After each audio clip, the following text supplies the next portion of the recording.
Кантип миң курак төшөгүнү тигип баштайбыз. Бизде жашыл өңдө миң куракты тигебиз. Ошого жараша жылуу түстөрдү тандап, анализдеп чыгабыз.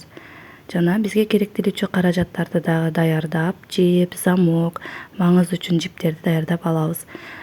Кеземибизди бир өлчөмдө кылып өлчөп алып, баарын чийип, кесип чыгабыз.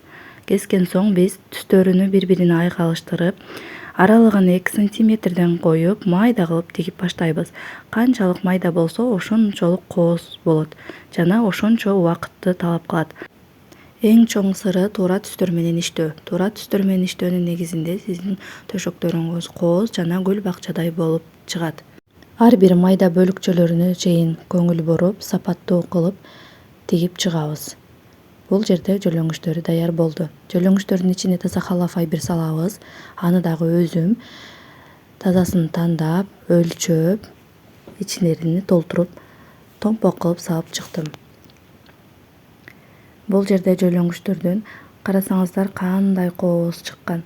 Аркасы өзүнөн болот, жашыл түстө. Четин дагы өзүбүз колдо тигип чыкканбыз. Маңызын замок салабыз. Маңыздары бышык тигилген, тартсаңыз чыгып кетпейт. Мынакей биздин комплектибиз даяр болду. Гүл бакчадай болгон.